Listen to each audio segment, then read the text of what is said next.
कक्षा 8 गणित इकाई 1 परिमेय संख्या प्रकरण है परिमेय संख्याओं पर संक्रिय। प्यारे बच्चों, आप सभी कक्षा 7 में परिमेय संख्याओं का विधिवत अध्ययन कर चुके हैं।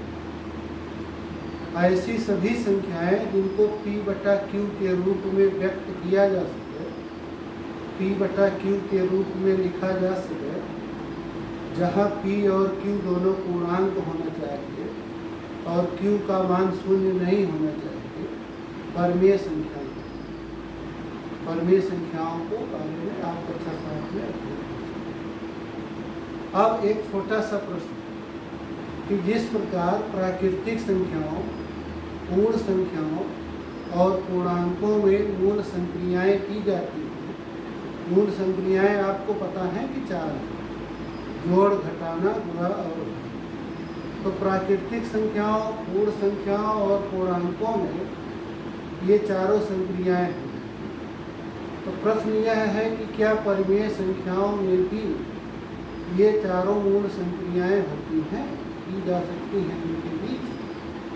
तो इसका उत्तर है हाँ, परिमेय संख्याओं में भी चारों मूल संक्रियाएं होती हैं।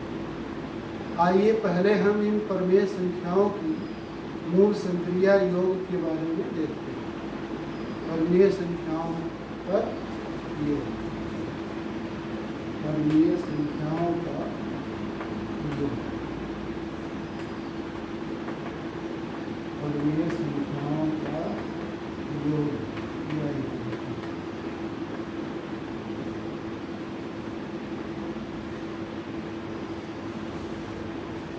मान लीजिए कि हमें 4/7 और 9/7 दो परिमेय संख्याओं को जोड़ना है।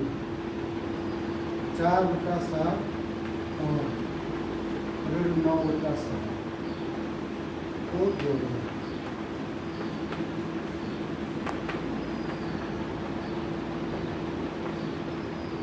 4/7 धन। जानते हैं आप, योग के लिए धन का चिन्ह लगाया जाता है। तो पहली परिमेय संख्या लिख दिए, फिर योग के लिए धन का चिन्ह लगा दिए, दूसरी परिमेय संख्या लिख दिए, 9/7। अब परिमेय संख्याओं का योगफल करने के लिए सबसे पहले यह देखा जाता है कि जिन जिन परिमेय संख्याओं का योग कर रहे हैं, क्या दोनों का हर समान है? यदि दोनों का हर समान है तो दूसरी तरह योग। यदि हर समान नहीं है तो सर्वप्रथम हम दोनों ही या और जितनी परिमेय संख्याएं जोड़नी हो, 3 को 1 में जोड़ना हो, 4 को 1 में जोड़ना हो, तो पहला काम हो जाता है कि उन सभी परिमेय संख्याओं का हर एक समान करना। आइए पहले ऐसी परिमेय संख्याएं ली गई हैं जिनका हर समान है, उनको जोड़ने का तरीका समझते हैं। फिर जिनका हर समान नहीं है उनको भी हम लोग जोड़ेंगे। तो यहाँ दोनों का ही हर समान है, 7/7। तो जब दो परिमेय संख्याओं का हर समान होता है तो अंश को जोड़ लेते हैं और वही है तो दोनों का है हर मिल। तो यहाँ दोनों का हर 7 है, इसलिए जो योगफल आएगा उसका भी हर 7। अब इनके अंशों को जोड़ना, 4 को और 9। इस 4 और 9 के योगफल को हम लोग दो तरह से समझते हैं। एक तो इस 4 को पहले लिख देंगे, ऋणात्मक में होता तो ऋणात्मक में। अब यहाँ दो तरीके से समझ सकते हैं कि धन और ऋण का गुणा होता है ऋण, इसलिए ऋण लगा के लेंगे। यह दूसरा तरीका है कि अगर किसी कोष्ठक के बाहर धन का चिन्ह है तो इस संख्या के पहले का चिन्ह नहीं है, लेकिन अगर कोष्ठक के बाहर ऋण का चिन्ह है तो इस संख्या के पहले का चिन्ह बदल जाता। ऋण से धन हो जाता और धन होता तो ऋण। लेकिन धन है चूंकि कोष्ठक के बाहर, इसलिए इस संख्या के पहले का चिन्ह जो ऋण था वो ऋण। अब 4 और 9 को जोड़ना है। इस तरह का जोड़ आप बहुत सारा जोड़े हैं तो 4 और 9 ये मिल के हो गया ऋण 5/7। इन दोनों परिमेय संख्याओं का योग। एक बात ध्यान देना है कि ये जो योगफल हो के परमेय संख्या आती है भी परमेय संख्या। दो परमेय संख्याओं का योगफल सदैव परमेय संख्या है। यह जो योगफल के बाद परमेय संख्या आ रही है, अगर ये सरलतम रूप में नहीं है तो हम पहले इसे सरलतम रूप में कर लें। जैसे मान लो कि अगर यहाँ आया होगा ऋण 15/3, तो ये सरलतम रूप में नहीं।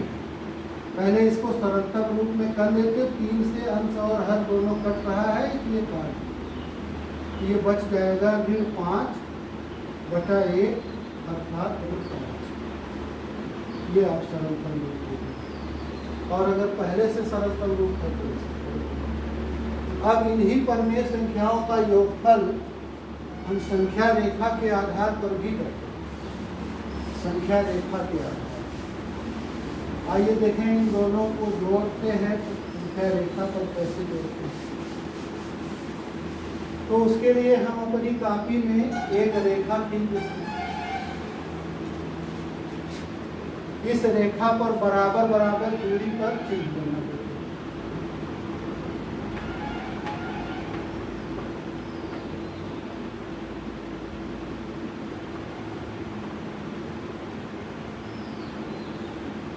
अब जिन जिन परमेय संख्याओं को जोड़ना है,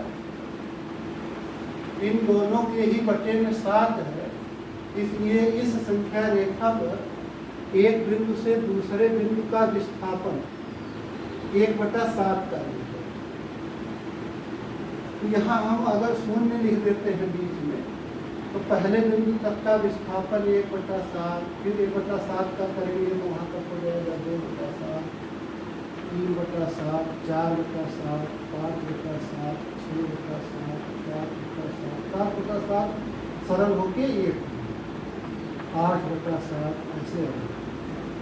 इधर भी ऋण 1/7, ऋण 2/7, ऋण 3/7, ऋण 4/7, ऋण 5/7, ऋण 6/7, ऋण 7/7, ये ऋण 7/7 भी सरल होके ऋण 8/7 और ऐसे इतनी आवश्यकता है।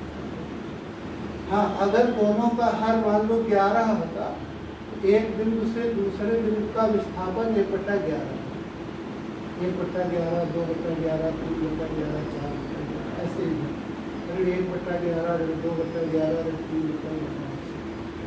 अगर यहाँ 5 होता दोनों के हर में, तो एक बिंदु से दूसरे बिंदु का विस्थापन 1/5, 2/5, 3/5 ऐसे। ये हम हर को देख करके एक बिंदु से दूसरे बिंदु का विस्थापन। अब चूंकि पहली परमेय संख्या है 4/7, इसलिए हम शून्य से 4 का विस्थापन करेंगे। शून्य से 4 का विस्थापन किए, पहुंच गए 4/7। अब जो दूसरी संख्या जोड़नी है वो ऋण 9/7, इसलिए जहां तक हम पहुंचे हैं उसके आगे नहीं गए, उसके विपरीत दिशा, क्योंकि ये ऋण है, ऋणात्मक दिशा, पहले से विपरीत दिशा या पहले से ऋणात्मक दिशा में। हाँ, अगर ये दूसरी जोड़ी जाने वाली परमेय संख्या धन होती तो हम यहीं से उतने का विस्थापन करते, लेकिन अब ये ऋण में है तो ऋण 9/7 का अर्थ हुआ 9 का विस्थापन तो करेंगे लेकिन विपरीत दिशा। अब इधर लौट आएंगे, यहीं से लौटेंगे। ये हो गया 1 का विस्थापन, 2 का विस्थापन, 3 का विस्थापन, 4 का, 5 का, 6 का, 7 का, 8 का, 9 का। ऋण 9/7 होने का अर्थ हुआ विपरीत दिशा में 9 का विस्थापन भी यहाँ पर।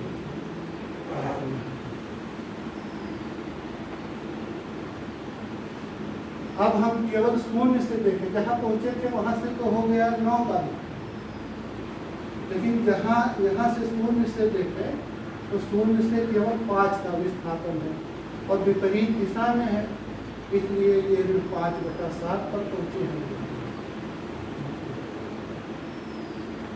ये 4/7 धन ऋण 9/7, ये आ गया 5/7। ये हो गया संख्या रेखा पर। आइए दूसरा उदाहरण लेते हैं। मान लो कि हमें 5/9 और 13/9 का योग करना। अब एक बात और ध्यान देना पड़ेगा कि परमेय संख्याओं को जोड़ते समय धन भी रहना चाहिए। अगर हर धन में नहीं है, इसमें दोनों में धन 7 धन 7, अगर जोड़ी जाने वाली परमेय संख्याओं का हर धन में नहीं है तो सबसे पहले हम उनके हर को धन में बना दें। तो धन में बनाने का तरीका है ऋण 1 से गुणा करना। तो जब हम 5/9 के हर को धन में बनाएंगे, पहले इनको लिख देते हैं 5/9। अब इसको हर को धनात्मक बनाने के लिए ऋण 1 से गुणा करें, लेकिन सिर्फ हर में ही ऋण 1 से गुणा नहीं करेंगे, संतुलन के लिए अंश में भी ऋण 1 से गुणा करेंगे और हर में। तो 5 में भी ऋण 1 से गुणा और ऋण 9 में भी ऋण 1 से, और दूसरी संख्या लिख दिया।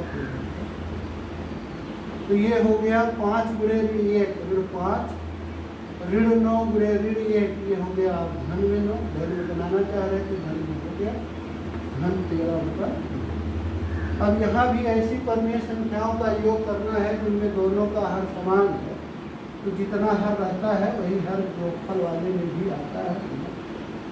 अब अंश को सीधे जोड़ देना है, ऋण 5 धन 13, और आपको पता होगा कि ऋण 5 धन 13 धन वाला बड़ा है, इसलिए ये आएगा धन 8/9। चाहे धन 8/9 धन लगा के लिखो, या जहाँ धन लिखा होता है वहाँ भी लिखा जाए तो मान लिया। यह भी अपने सरलतम रूप में है, इसलिए इन दोनों का योगफल यही हो गया 8। अगर सरलतम रूप में नहीं होता तो सरलतम रूप में करके होते। अब अगर इनको हमें संख्या रेखा पर जोड़ना होगा तो इसके भी बटे में 9 है और इसके भी बटे में 9 है, इसलिए संख्या रेखा पर एक बिंदु से दूसरे बिंदु का विस्थापन 1/9 का करेंगे। 1/9, 2/9, 3/9, 4/9 ऐसे। और इधर ऋण 1/9, 2/9, 3/9 इस। पहली वाली संख्या के लिए अगर इसको हमने हर को धनात्मक में बदला तो ऋण 5/9 हो गया, इसलिए पहले ही शून्य से हमें विपरीत दिशा में, विपरीत दिशा में हम आएंगे कितना, अगर 5/9 है तो 5 का विस्थापन करके आप इनको जोड़ सकते हैं। 5 का विस्थापन करके इधर आएंगे, फिर जहाँ पहुँचे रहेंगे वहाँ से 13 का विस्थापन करके आगे जाएंगे तो 8/9 पर पहुँच जाएंगे। संख्या रेखा पर भी आप आसानी से जोड़ सकते हैं। तो इस प्रकार आज आप लोगों ने ऐसी परमेय संख्याओं का योग करना सीखा जिनका हर समान है। अब हम लोग कल ऐसी परमेय संख्याओं का योग करना पढ़ेंगे जिनमें हर समान नहीं, तो पहले उनके हर को समान बनाना पड़ता है। अब ये अगर आप समझ गए हैं कि समान हर वाली परमेय संख्याओं पर योग की संक्रिया कैसे लागू होती है, तो आप गृहकार्य में जो एक प्रश्न करेंगे कर करके व्हाट्सएप कर दीजिएगा, हम देखेंगे कि कितनी अच्छी तरह से आप। तो गृहकार्य में आप अपनी पुस्तक के अभ्यास 1A के पहले प्रश्न को करेंगे। अभ्यास 1 हो सकता है आपके पास किताब ना हो तो हम प्रश्न लिख दे रहे हैं।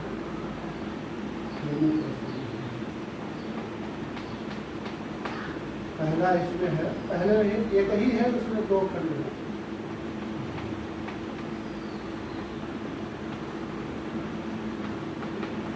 और दूसरा है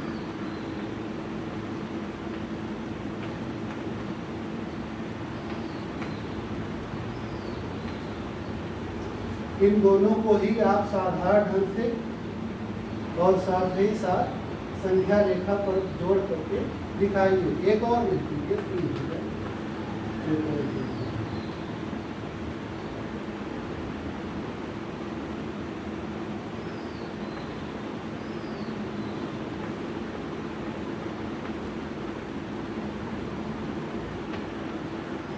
3 सवाल आप जोड़ करके